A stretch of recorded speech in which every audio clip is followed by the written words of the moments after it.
Good evening, everyone. Thank you so much for joining us virtually tonight for this Medicine for Members event. I'm Linda Bogod, and I'm a Royal Free London elected patient governor. For those of you who are new to our Medicine for Members events, they're organised and shared by our Council of Governors. We have approximately 28 governors, and we represent you, members of the public, staff, and service users across our 3 hospitals, the Royal Free, Barnet, and Chase Farm Hospital. If you would like to contact us with any queries, concerns, or comments, please do so via the Governor inbox, which is on the screen now. I will remind you of this address later. Our Medicine for Members events give you an opportunity to hear more about services at your local hospital. We really welcome your input in helping us to plan these events so that we can make sure that we are able to present on the areas of our work that are important to you. Thank you so much to all of you who participated in our recent survey. We've taken on board that in the future you would like to hear from our colleagues in cardiology, diabetes, and research and innovation, and we'll arrange future events to cover these topics. Before I hand over to our presenters, there are just a few housekeeping points that I need to make you aware of. For tonight's event, you are set up to view only. Your cameras have been disabled and you have been put on mute. If any of you experience connection or visual problems, or just have to leave the call for any reason, don't worry. A recording of the meeting will be available and a link will be sent out to all members after the event. Just because you're on mute, it doesn't mean we don't want to hear from you. We have a number of questions submitted in advance, but please do ask any questions you may have through the chat function. They will come directly to us and we will do our best to answer all questions asked. If your question is not answered, please send it to our membership team and we will let you know how to do this at the end. Tonight, our topic is inside an emergency department at the Royal Free London. We will be joined by Debbie Sanders, Chief Executive of Barnet Hospital, Dr. Anshu Mukherjee, Clinical Director and Consultant in Emergency Medicine at Barnet Hospital, and Sarah McDonald-Davies, who is Executive Director of Borough Partnerships, North Central London Clinical Commissioning Group. Together, they will talk to you about the emergency department at Barnet Hospital. They've recently seen a record number of attendances, and they will explain the challenges they have faced, together with improvements being made to help cope with this. You will also hear how the Trust is working with health and social care partners across North Central London to try and ensure patients receive the best care as quickly as possible. So without further ado, over to you, Debbie.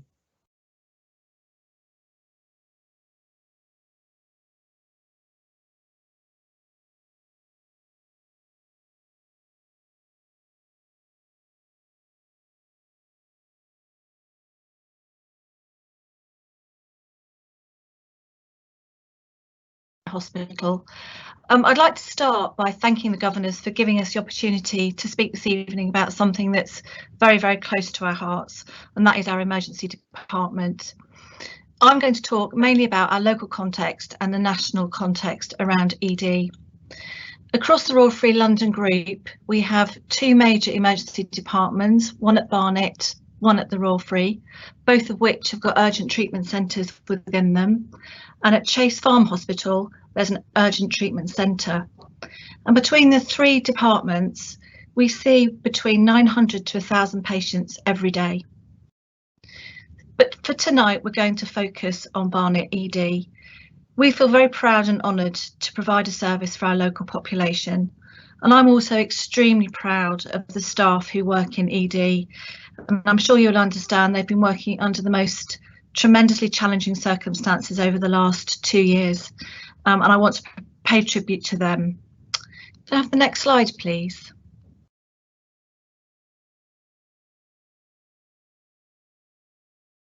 So Barnet Hospital is predominantly an emergency-driven hospital. Most of our admissions come through the emergency department. Most of our elective care, so that would be surgery such as orthopaedic surgery, gynecological surgery, is all carried out at Chase Farm Hospital.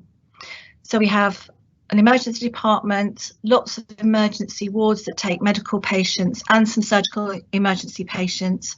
And we have a big women's and children's department delivering over 5,000 babies a year. We have about 350 inpatient beds. I wanted to talk a little bit about our local population, because obviously our local population drives the demand for our emergency department. So could I have the next slide? So there are some facts that I think are probably really important for us all to understand. So Barnet is the largest borough in London as measured by its population. It has a population of nearly 403,000. And I think what's particular about the Barnet population is it's one of the longest life expectancies within London, and that population is growing. So there are currently over 58,000 people in Barnet over the age of 65, and that number is expected to grow by 25% in the next 10 years. So that clearly is going to have a big impact on the hospital and the emergency department. Barnet is also known for having the highest number of care and nursing homes in London. There are over 100 in the borough of Barnet. Again, that has an impact, a particular impact for us in our emergency department. I think what's really important to understand about life expectancy, both for men and women, is it is getting longer, but the amount of years of life that are not in good health is the bit that's really important and the bit that really matters to us. So for women, the life expectancy now in Barnet is 86 years. But about 22 years of that lifespan won't be lived in good health. And for men, it's a life expectancy of 83, but for men, 21 years of that lifespan won't be lived in good health. So that's quite a stark figure to think about, I think, and what that means for us in our hospital. Within Barnet, cancer is the biggest cause of premature death, but actually it's lower than London and England as a whole. I think, again, what's really important and particular about Barnet is we've got higher numbers of undiagnosed diabetic people and people with hypertension. So some of those people might get their first diagnosis within the emergency department. Could I have the next slide, please? Thank you. So these are just some other facts about our population. I think what's really important is I've talked a lot about Barnet and that Barnet is really important to us, but also we see a lot of patients who come from Hertfordshire. So we have 2 ambulance flows into our emergency department. So we have the London ambulance service bring patients to us, and so do the East of England ambulance service. And that's probably a unique feature of emergency departments that are on the outskirts of London. So just some facts there, which I won't go through. You can see those there. Could I have the next slide, please? So I think why do we pay so much attention to performance within the emergency department? I think it's less about what happens in an emergency department, and it's more that it's a barometer for the overall performance of the NHS and the social care system. The emergency department is a small part of a much bigger system, and the performance of the ED department depends on the rest of the system working well. So the number of people that might come to ED might depend on what's happening outside of the ED. The number of people that leave the department into the wards might be slowed down completely by our ability to move people out of the hospital, and I'll talk a little bit about that later on. So whilst people talk about ED performance, I don't think it is an ED performance. I think it's a system performance. I think that's really, really important to remember, because ED is affected by activity and pressure in lots of other services. And you will probably hear, it's familiar, isn't it? Most winters, news programmes start filming in ED departments and start broadcasting about what's happening within them. And the 2 measures you will often hear them talk about are the 95% 4-hour standard. So that is a standard which says that 95% of people who come to an ED should be seen, treated and discharged either back home or to a ward within 4 hours. And the other number you will hear people talk about often is trolley weights, and that's a 12-hour trolley weight. That's measured from the time somebody who's in an ED department is seen and someone decides that they need to be admitted to hospital. And the 12-hour trolley wait starts from the time that somebody makes that decision. There's 12 hours to get somebody onto a ward before you have to report. But what you have to remember is that somebody might have been waiting quite some time before that decision to admit them is made. So I think that is I'm sure Angshu might talk about this, but I think that's a measure that we worry about quite a lot. Can I have the next slide, please? So I think we know at Barnet our number of attendances has increases each year. In 2021, across the whole of England, there were 17.4 million attendances to A&E departments. It was an unusual year because, of course, COVID impacted on the number of people who came to ED, and we certainly saw that at Barnet. We saw a decrease in that year, but we're certainly now back up to numbers much higher than we saw during COVID, frequently seeing over 400 people a day. Can I have the next slide, please? So you can see from this slide that in the last 10 years, emergency attendances across the UK have grown by about 2.1% each year. So that's 3.3 million in total. And that's equivalent to an extra 9,200 attendances a day. So you might think it's that might impact on the emergency department performance. But actually, what's more closely linked with the pressure on emergency departments is the rising number of emergency admissions to hospital. That's the bit that slows down what happens in ED, I think, and I'm sure again Angshu will talk more about that. But certainly we particularly experience this at Barnet Hospital. If we can't admit people to the wards from the emergency department because we can't move people out of the hospital, then the emergency department doesn't have enough space to see those people that they want to see as quickly as they'd like to see, or be able to get people off of ambulances as quickly as they'd like to see. Could I have the next slide, please? So this chart, this isn't about Barnet, this is about the national picture over the last 10 years. So the red line is the number of people who've waited more than the 4 hours to either be admitted or discharged from the ED department, and you can see that those numbers have slowly increased over time. I think what's probably more stark is the blue lines underneath, the bars underneath, and that's the number of people who have waited more than 12 hours from the time that somebody decided they should be admitted to hospital. And I'm sure, actually, we have seen that similar increases within our emergency department as well as people have seen across the country. And I just want to show you my last slide. So I want to go back to the point that the emergency department can only be as good as the rest of the system around it. So if you look at the top chart, that's North Central London. The red line is the number of patients that are discharged from hospital, and the blue line underneath is the number of admissions to hospital. And you can see that across North Central London, discharges are generally higher than admissions. However, if you look at Barnet, you can see it's the opposite way round. So we are admitting each day more people than we're able to discharge, which is one of the major reasons why we struggle to get people through the department as quick as we would like.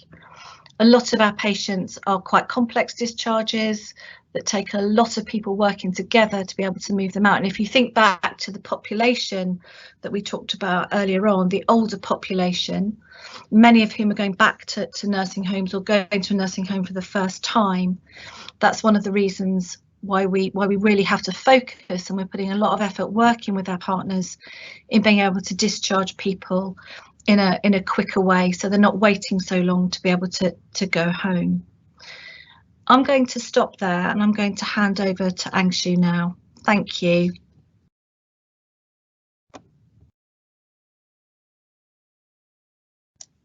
Many thanks, Debbie. So my name's Angshu Mukherjee. I am a consultant in emergency medicine, and I am the clinical director of the emergency department at Barnet Hospital. And I'd like to thank you all for giving me this opportunity to speak to you today. Over the next few minutes, I would like to touch on a few of the following points: the principles of emergency medicine, the effects of the pandemic, challenges to the provision of emergency care, and a community response to the emergency care resource. It would be very difficult to miss all the news about ambulance delays, increasing attendances, and huge waiting times in emergency departments. And as we emerge from the pandemic, the emergency department sits squarely in the middle of this new healthcare landscape. It is for this reason that this conversation is important and why I appreciate this opportunity to speak. Emergency medicine is clearly defined by its ability to carry out immediate assessment and treatment of patients with serious and life-threatening illness or injury. And the emergency department is one of the greatest successes of one of the greatest success stories of the NHS. Though it has gone through a few name changes since the time of casualty, it remains the easiest place to find in any city, and its lights are always on. Its role in acting as the health and social care safety net has never been more pronounced than it was during the pandemic. And the pandemic showed us how quickly a healthcare system can react and pivot in response to a global emergency. In early 2020, as information from around the world trickled in, we were able to apply our emergency medicine principles to the way we managed this novel virus. We created new pathways and treatment plans and asked more from our staff and our community than had been asked before. In COVID terms, we are in somewhat of a better place now. But I am asked often whether the emergency department is back to normal. The reality is that urgent emergency care systems continue to be under significant and persistent pressure, more than it has seen before. And your emergency department at Barnet is now seeing between 50 to 100 more patients per day, every day, than it did prior to the pandemic. As a response, we've stretched the department to its limits in terms of space and staffing. This level of attendance very quickly leads to a crowded department, resulting in long waits and frustration for both staff and patients. And of course, it creates a domino effect where patients come in and we're unable to move them through the department and into the hospital, as Debbie touched on earlier. This often results in waiting rooms that are filled beyond capacity and does limit how quickly nurses and doctors and other emergency care staff can attend to patients. Through all of this, however, we are sticking to our principles of managing and treating the sickest person at their time of need. But often that sick patient is a needle in a haystack. Our procedures and policies have been designed to act as a safety net around those individuals. But as the haystack gets bigger, finding that needle becomes that much harder. So now our conversations are around how we can protect and the very important resource that is emergency medicine, so that it may be available to those that need it and vitally when they need it. Urgent treatment centres, walk-in centres, GPs, pharmacies, and 111 are all vital resources available to avoid attendance to the emergency department. But should you arrive at our emergency department, be reassured that you will be triaged by an experienced emergency department nurse. And if your condition does not require immediate or urgent treatment, you will be asked to wait or redirected to other providers, such as a local UTC or our on-site GP, your own GP, or indeed one of our emerging same-day emergency care pathways. It is vital, however, that there is a community response to how we use our emergency resources, as ambulance delays create unnecessary burdens upon the population within Barnet, and of course create an environment within our department where staff feel the lack of power to do very much about it. But I will leave you with that statement, and thank you very much, and pass on to Sarah, please. Thank you.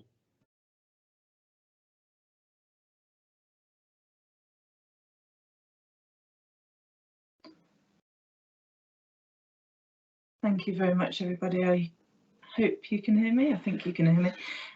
I'm Sarah McDonald Davis, and thank you for having me. As it says there, I'm actually a staff member at the North Central London Clinical Commissioning Group, and our job is to work with all of the services in Barnet and in our 4 other boroughs, which are Islington, Camden, Harringay and Enfield, to make sure that we've got services in place that meet the needs that Debbie and Anshu have described.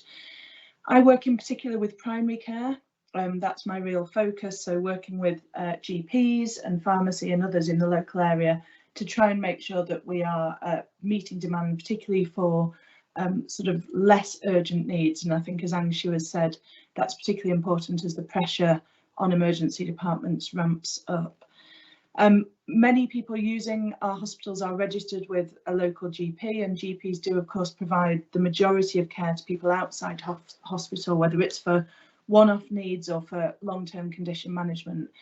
But they also work increasingly, as Anshu has described, in the hospitals alongside consultants and other team members to try and make sure that we are dealing with people's needs in the best way we possibly can. If you could just go to the next slide for me.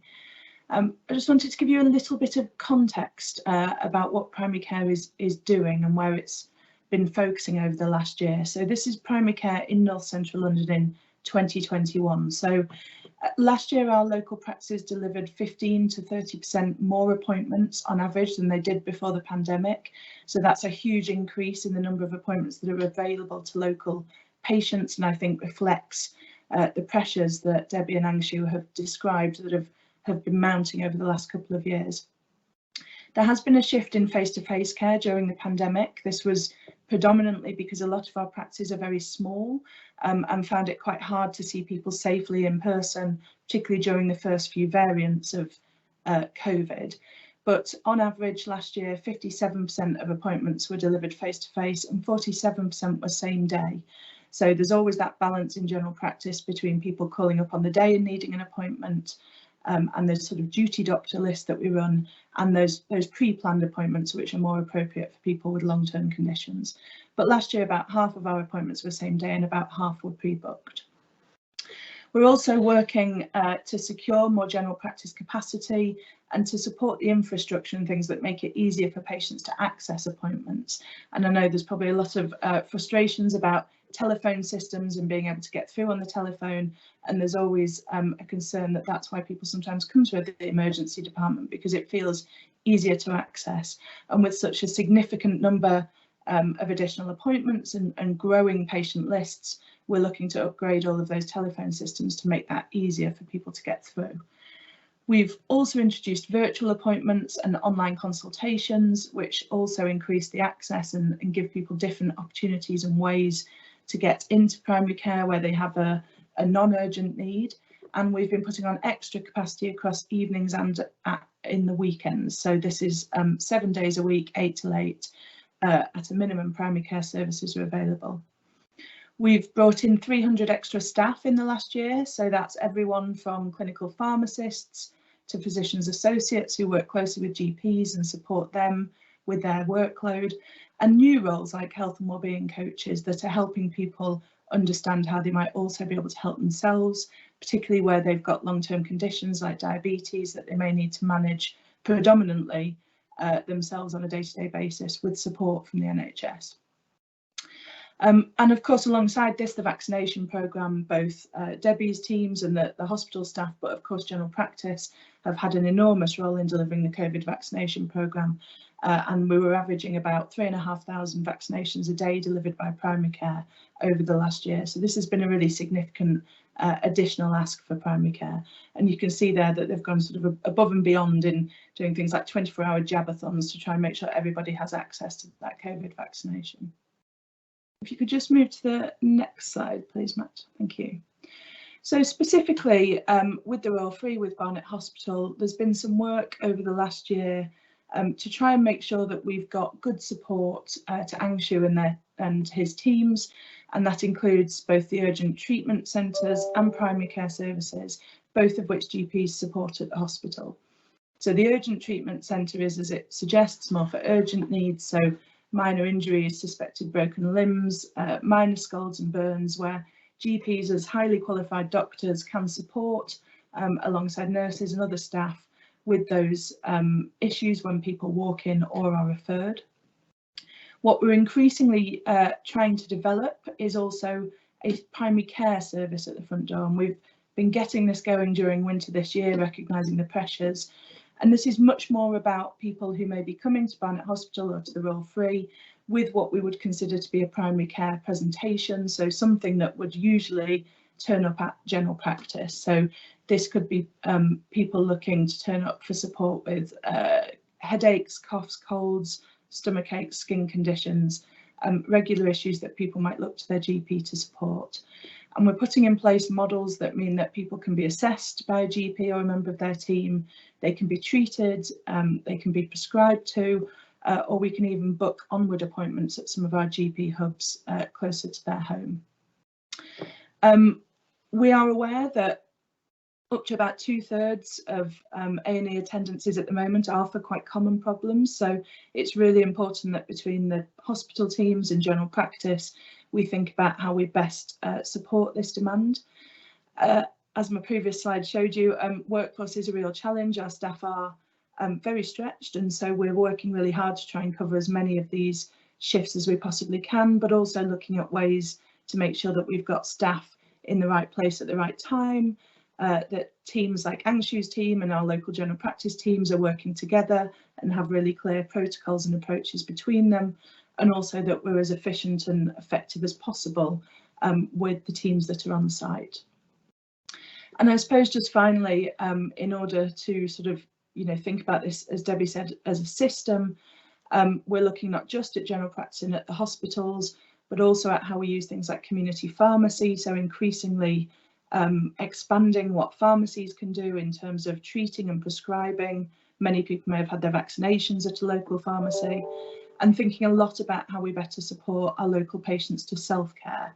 So how do we give people the information that they need, the tools that they need, the education that they need to be able to look after themselves, particularly where it's a very common problem or something that people might be able to resolve.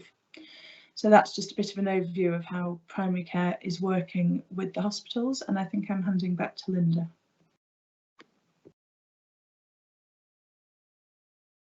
Thank you so much, Debbie, Angshu and Sarah. So now to your questions. Debbie Sanders will chair the Q&A. As I said earlier, we've had a number of questions already submitted, but please do continue to ask anything you would like our panel to address via the chat function. Debbie, over to you.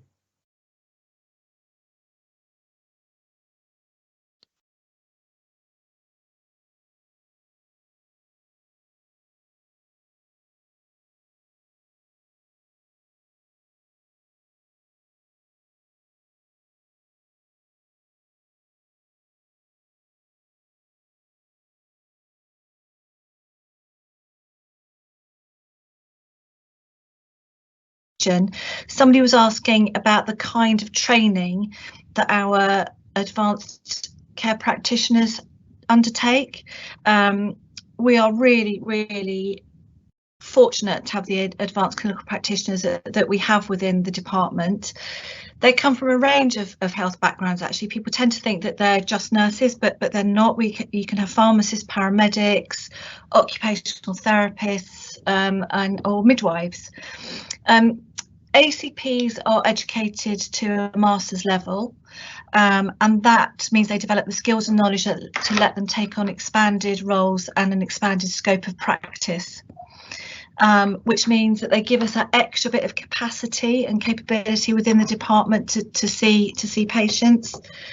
They give clinical leadership, and they also do a lot of collaborating across the multidisciplinary team, and help to make sure that we've got clinical continuity and high quality care for our patients. So they really are an important part of our department. Angshu, can I ask you a question? Somebody has asked, is COVID still impacting us a lot in the department? Thanks, Debbie. Yes, so is COVID impacting us a lot in the department? Well, the reality is it is impacting us. Now, we've had a number of COVID waves that have come through Barnet, and a couple of lockdowns associated with them. That has changed. However, we're in a position now where we're trying to juggle things to bring it back a certain sense of normality when it comes to medicine itself, being able to treat the multitude of other conditions that we know, our patients suffer with. What COVID is doing in those circumstances is that it's adding that extra complexity to managing patients. So we do need to spend a lot of time and effort avoiding cross-contamination between patients. We need to make sure that there's sufficient distance between patients when they are waiting. We do still insist on people wearing masks. There are certain procedures that we have to carry out within an emergency department which put our staff at increased risk of catching COVID, and therefore we need to have precautions and pathways in place to avoid that. And of course, it's an additional step that we didn't have 2 years ago, which is to confirm a COVID diagnosis prior to moving a patient out of the emergency department, so that we don't end up closing wards, closing bays down, and further reducing our capacity within the hospital. So though it's a lot better, and I'm grateful that it is a lot better, it still hasn't gone away. And as I think you mentioned earlier, there are still 40 odd patients in Barnet with COVID, and it's hard to know who has COVID when they present to the department at the time.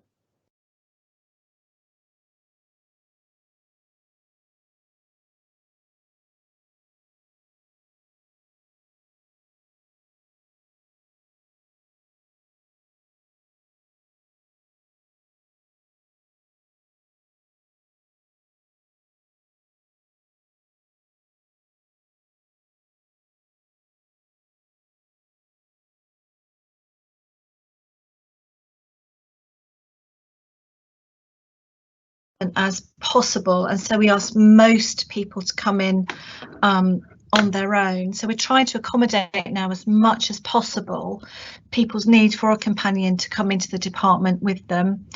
But we also do have to take account of overcrowding within the department. So I'm sure that any of you who have been to Barnet ED know that our waiting room is relatively small.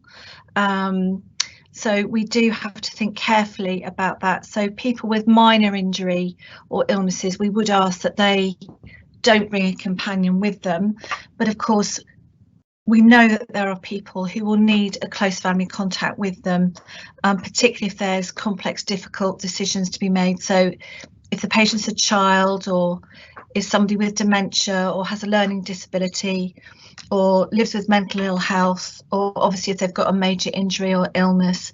So we absolutely do try to accommodate as much as possible people having someone with them. Angshu, you may be able to answer this one. So somebody's asking whether the Royal Free Hospital has similar challenges to that we see at Barnet.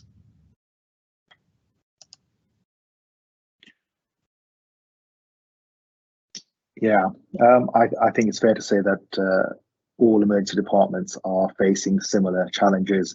So certainly the conversations that I have with colleagues, not just in North Central London, but certainly all around London, as well as the rest of the UK, is that all departments are now facing high levels of attendance, far higher than they expected and they had before the pandemic, and the challenges are very similar. It's somewhat it feels nicer to know that everyone is somewhat in the same boat when it comes to how we are responding to this. But the challenges, I would imagine, are very similar at the Royal Free Hampstead.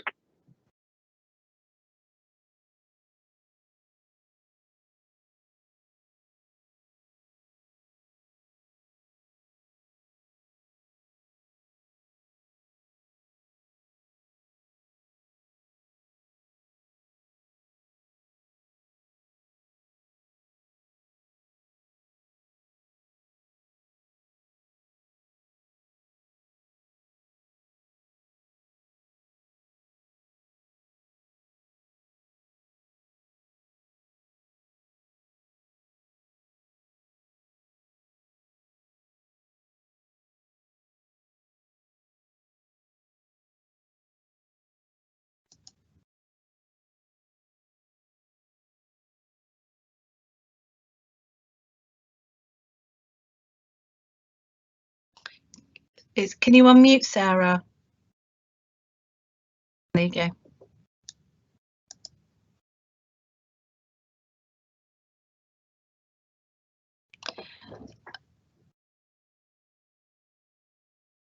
Sarah, can you unmute? No, it's not, is it? Can you?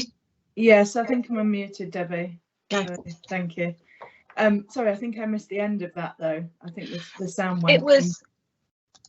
It was a question that somebody had asked around why ED attendances are increasing in the way that we're seeing, and I know that's really complex, but just if you could give some thoughts on that. Yeah, thank you, Debbie. Sorry. Yeah, I mean, we do spend quite a lot of time as the clinical commissioning group working with health watches. So our health watches are really critical to us locally, and they also give us really good insight into why people might be seeking support and what they're seeking support for. So I think we're seeing a number of different trends. So first of all, I think people want to access care and support. They want easy access, and we've seen that certainly in general practice and at the hospitals, that people want to be able to speak to the NHS and to get reassurance around common conditions. And that is certainly increasing, I think, the amount of demand that we have in the system and the amount of appointments that we need to provide. I think the second thing has been that we saw a little lull during the pandemic. So certainly in the first wave of COVID, a lot of people were worried about accessing health services, and we did see a real dip. I think once people had lived with COVID for a little while, actually they felt like they did really need to come and see a GP or to access their local hospital. Sometimes that was because they were particularly anxious about things that maybe have been to do with COVID. So we've had a lot of people looking for support around COVID symptoms or looking for information about the vaccine. We've also had a lot of people who didn't access an appointment for a long time during COVID, who then came back and needed some support. And in particular, that's people with long-term conditions, people whose mental health may have deteriorated, or people who were looking, I guess, to get something checked out that they might have left, if you like, for a little while during the pandemic. So we've seen a real bounce back, I think I would say, in the number of people looking for support from the NHS. And I think that's presented both to Angshu and his team at the hospitals, but also to general practice. Thank you, Sarah. Thank you, Sarah. Am I live? Yeah, thank you, Sarah. Angshu, I wonder if you could talk a little bit about, so somebody's asked a question about what are we doing to alleviate the pressure in Barnet ED, and they have asked about whether there are any plans to reopen Chase Farm A&E. Well, there aren't any plans to reopen Chase Farm, but I was thinking, Angshu, in particular around same-day emergency care pathways, the AAU, all those different bits that we've created within the department to help relieve the pressure. Whether you could talk a little bit about those? Yes, of course. I think we've come to a point where we do realise that we need to be able to filter out those really sick patients that my team need to manage and deal with, and we need a way of, at the same time, safely managing those patients that don't necessarily require that immediate care, but do require care. And I think all of us are sensitive to this rebound phenomenon, as Sarah's pointed out, in terms of healthcare requirements post the pandemic. So what we have done is we're in the process of, and we have created slightly more robust triage processes at the front door of ED, which means that we spend a little bit more time having that discussion at the very start of your ED pathway, should I say, and we can we can help make better choices for that patient. So it's really important that a patient is seen by the right person in the right place. And sometimes that person is not the ED doctor or the ED consultant. Sometimes it's a dentist, sometimes it's a GP, sometimes it's a specialist in a clinic within the hospital. So bearing that in mind, we have set up a number, or are starting to set up a number of same-day emergency care pathways, which, for instance, there are a variety of conditions that present very similarly on a regular basis, that have the similar treatment requirements and the similar outcomes. We can often identify them at the start of a patient's journey, take them out of that queue within ED and put them directly into a pathway that's more suitable so that they're treated outside of the emergency department, thereby giving us the opportunity to deal with those patients that need more emergency care more quickly. Thank you, Angshu. And do you mind if I just ask you another one? So somebody's asked the question, what do we do about following up patients who've been in the emergency department but leave before they're seen, and in particular children, so that they've heard about somebody with a baby that left before they were seen? How do we follow those up? Yeah, sadly, leaving without being seen is a significant risk. I mean, our expectation is that if a patient presents to the ED, that they have presented because they're concerned about something quite serious.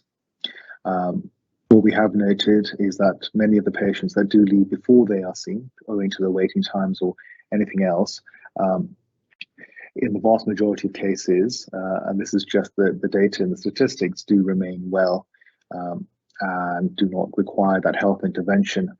However, if they have had a triage prior to them leaving, we would, particularly in the case of children, we would go through that triage and make a decision as to how vulnerable that particular child is and whether they need to be followed up, so with a phone call from the department, or whether their GP needs to be alerted to make contact with the patient. If they've had a X-ray or scan of some sort, as ED consultants, we would get that report and we would look at that report and we would verify against the patient notes whether they were treated appropriately with regards to whatever was reported on the X-ray or scan. That is our current mechanism. But of course, as waiting times continue, we do have a certain group of patients who then return within 24, 48 hours, and unfortunately have to start that process again. Thank you, Angshu.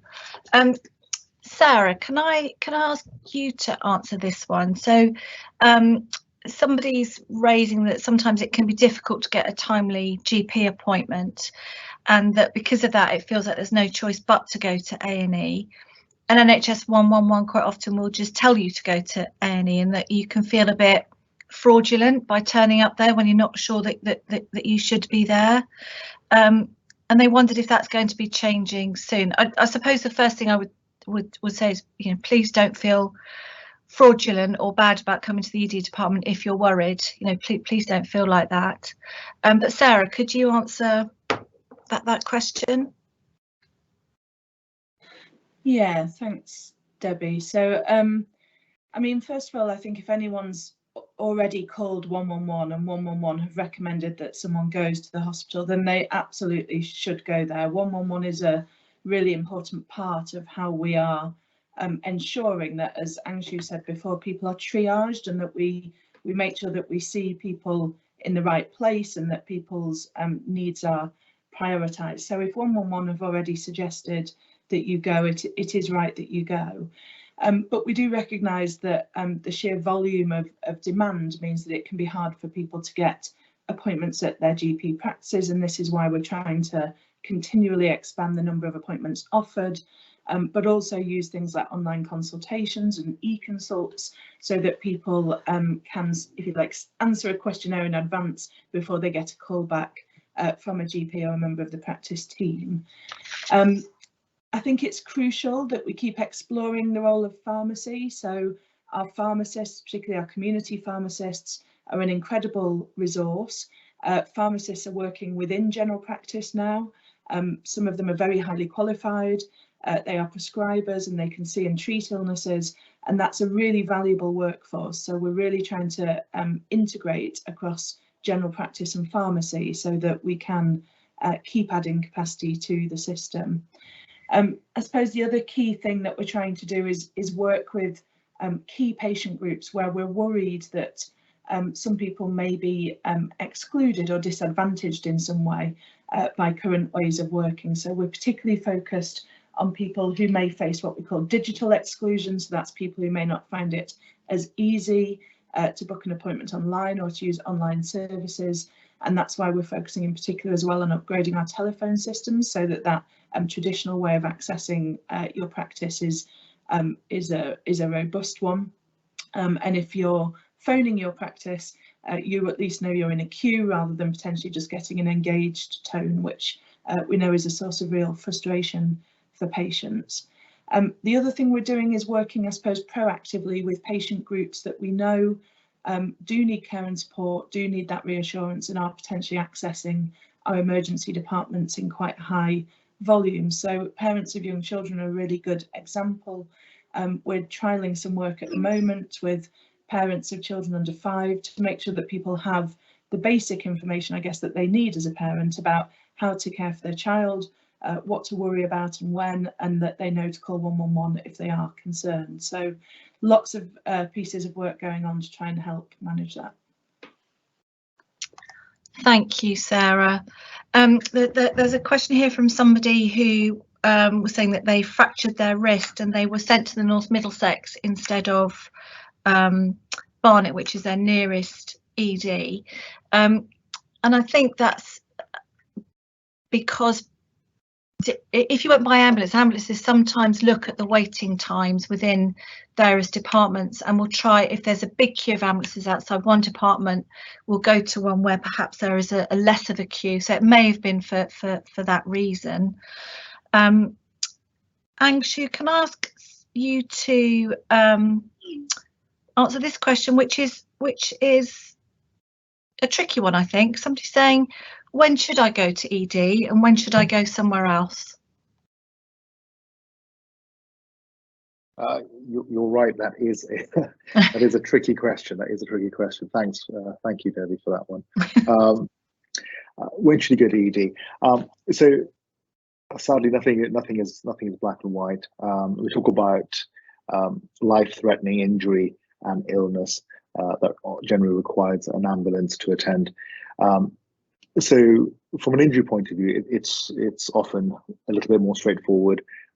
So certainly significant road traffic collisions, head injuries, where patients have fallen from great heights, injuries that essentially happen in a broad scale above the elbow and above the knee, so within the sort of the center of the body. Those sorts of injuries often do require an emergency department to assess. When it comes to illness, I think it's a little less clear as to what illnesses require an emergency department.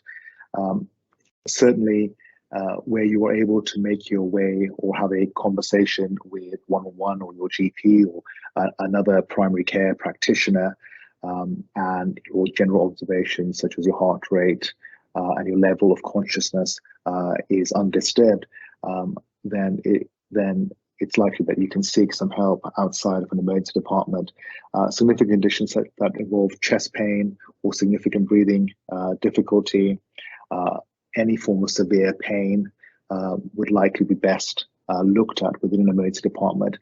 It may be the case, and this is why we are trying to create that robust triage system, that when we see you, we would downgrade what your presentation is, because clearly that's where we have our expertise. So if you have severe pain, you attend the emergency department, it may be that your appendix needs to be taken out, and it may be something like constipation, in which we can make that decision, hopefully at the front, and put you on a better pathway than arriving. I'm sorry if that wasn't a very clear answer, but it is, as you say, a difficult question. Thank you, Angshu. Sarah, I wonder if you could help with this one. Somebody's asked, are the walk-in centres open 24 hours? And if not, are there any plans for that to happen?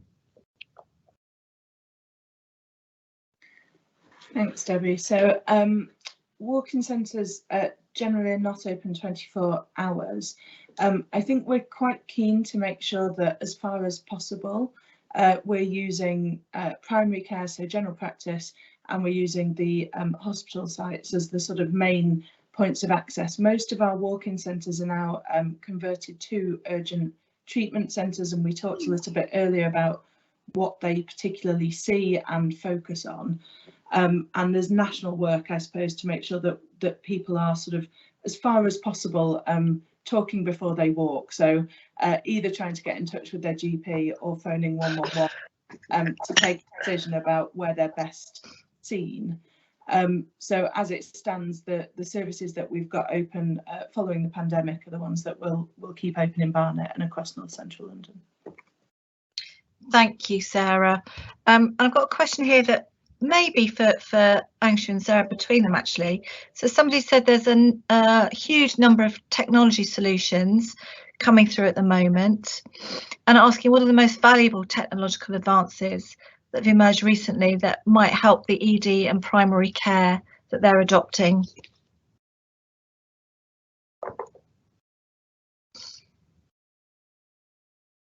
Who's going to go first on that one? Should I start, Angshu? Yeah, please, Sarah. So that's a really interesting question. Technology is a really big part of the way the NHS is developing, and it's a really big part of the way our patients want to access services. I would say this might be almost easier for me to answer than Angshu, because I think where technology plays a really important part increasingly is in people managing their long-term conditions, and also very simple bits of kit that help people to look after themselves at home, but also know that they remain well. And if I could just give you an example, one of the most important things that we did during COVID was we introduced free pulse oximeters. And these are very simple little bits of kit that you put on your finger, and it tells you what your blood oxygen level is. And we introduced a very simple pathway where if people contacted their GP, phoned 111, or even if they went to a hospital with COVID symptoms, we could send them a free pulse oximeter to their house with a basic patient information leaflet that tells you how to use that pulse oximeter, but also when to contact a clinician. So what some of those kind of thresholds were at which you would need to potentially be concerned and raise your readings with a clinician. And those pulse oximeters have been an incredibly important part of how we've kept people at home with more reassurance during the pandemic. And we've also had practices ringing round patients who had a pulse oximeter and were on that pathway to check their readings, particularly patients who were more vulnerable. So I think technology is really important. I think we need to make sure it's inclusive. And as far as possible, this needs to be about very simple bits of kit that help people look after themselves and know when they should contact a professional. But Angshu, it may look a little different from the hospital perspective. Thank you. Thanks, Sarah. Thank you, Sarah and Ellie. So technology, we use in two ways. It needs to have two distinct qualities. One, to provide some efficiency for both the staff using it and for the patients who are receiving care. And second, it needs to improve safety.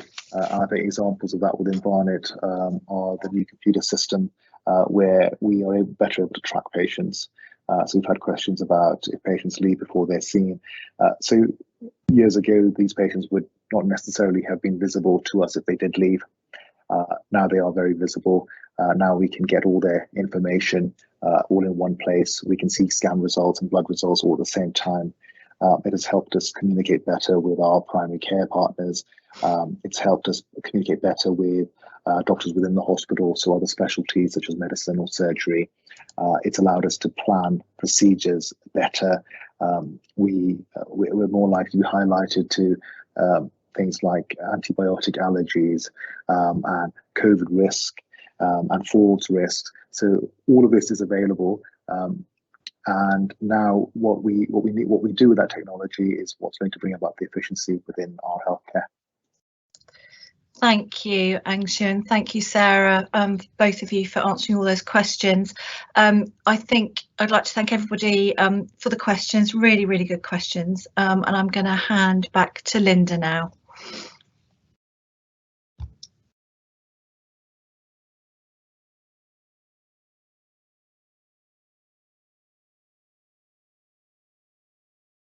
So I'd like to thank you all for joining us tonight. I really hope you found the evening interesting and informative. I'd like to extend a really special thank you to all the speakers for their time this evening.